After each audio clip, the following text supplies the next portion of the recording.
Now that we've seen a lot of spoilers from Aether Drift, well, the pre-orders are one thing, but the singles pre-orders are an entirely different beast altogether.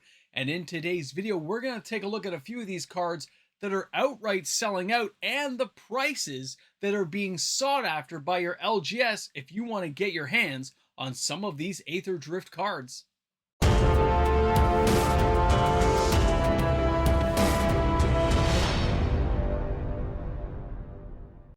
The singles for Aether Drift are starting to ramp up. And we have a lot to cover about what the stores are asking for when they're starting to get these products in line to sell. Are these pre-order prices going to collapse, or are these prices going to hold? Welcome back, everyone. MTG Moxman here. Thanks again for hanging out with me for another video today. It's really crazy to see that although the Aether Drift theme may not be the hottest thing for a lot of players, the cards we're seeing come out in the spoiler season have a lot of players tickled pink to get their hands on some of these and put them into many creative decks to blow their opponents away. I have lots of friends bragging about it. They can't wait to get their hands on some of these cards. But here's the thing. The more players that want to get their hands on the singles and the less boxes that are being opened, this leads us to a supply chain issue. You are going to have a supply and demand that do not match up, and that's going to lead to higher prices in the singles market, and we're already seeing it. So first, let me share with you just a couple of things. Take a look at this first image. It's kind of crazy. So here you can see the Radiant Lotus full art extended foil, 150 bucks. That reminds me of Jeweled Lotus when it came out at like the $80 mark. We thought it was insane. This thing's 150.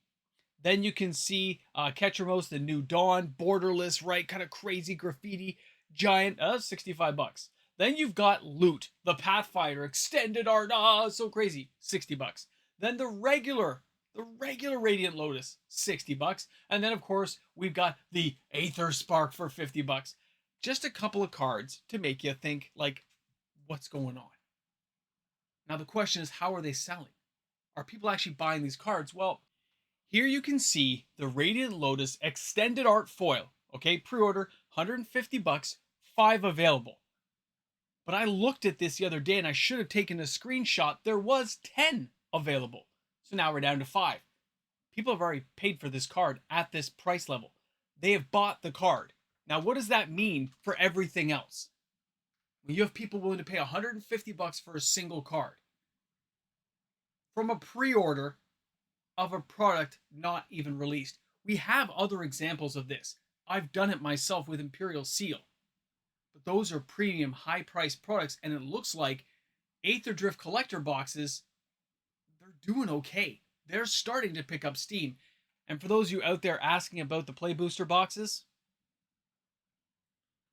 sales are bad. When the sales are bad on one, but good on another, we are going to have an issue with these cards. Now, first, let me show you the next one here. Take a look at this. Here we have the Monument of Endurance. It is sold out already. Now, they had 40 copies up. Gone. I've looked at several other stores. They don't even have pre-orders up for this kind of stuff. You can't get the singles. They're hoping players will open the stuff and turn it in. And a few other big stores are also sold out of many of the cards, like the Monument. There's a lot of cards people are paying attention to in this set. A lot of the uncommons are being bought right away. We know where some of these uncommons have gone in the last year. They've gone really high. They've gone really expensive, $5, $6, $7 level, right? We look at the banner and stuff, the Patchwork banner, you look at those cards, $5, $6. Even when the tins came out, the value held high. This has a lot of players now getting back onto that pre-order bandwagon we used to not have, and it is in the singles department, not the boxes. Players are still not willing to jump in en masse and open a whole bunch of boxes. Yes, some individuals will, but not the way we had it back in the days of Ikoria. Not like we've seen with even Dominaria United. It hasn't gone the way Wizards of the Coast had hoped it would, but they are still benefiting from really high-priced singles market that allows them to reprint premium cards in a future premium product. That's something they're going to batten down the hatches on. You are going to see it. Now, what does this mean, though, for Aether Drift going forward? If these cards hold true, and they can keep it about 90 days after release, where many other pre-order prices will drop off a cliff and the true price will be found. There will be winners, there will be losers. Some of these cards are definitely going to go up and hold their value. Others will be a surprise hit like we've had before where nobody saw it coming, like the Talents, and it's going to shoot up and hold its value. And then a few other cards that started out strong where everyone thought they were going to be awesome are going to drop off a cliff. You don't really know until you play with them, and a lot of players are already deck testing this stuff using proxy cards to figure out the best cards, best combinations. Now, the vibrations on the reserve list have been very interesting with this product. We have a lot of weird cards selling. You can look at my video yesterday talking about that with the unfulfilled desires and stuff, copy artifacts. There's some crazy stuff going on in the market, and there's a lot of sales we're going to have to talk about on the reserve list for my Sunday top 10. And this Saturday's top 10 is going to be crazy. The real question will be this Saturday, did any cards, any from Innistrad Remastered, even make it on my top 10 this week?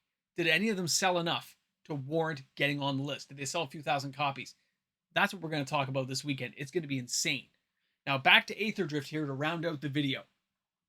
When you take a look at what Aetherdrift is offering you as individual cards, there are going to be a lot of players who are going to say, I want 1, 2, 3, 5 cards from this set, but that's all I want. And they're going to be willing to pay the top dollar price. They're willing to pay the singles tax to get that card, because we all know when you open a box, it's a lottery. You're going to get a couple of good cards, a whole bunch of bad cards, a lot of chaff, and you're not going to get your value out of the product, although it can be very exciting to open boxes, and I miss cracking whole boxes, let me tell you. Many players now, many Magic players prefer to go the singles route.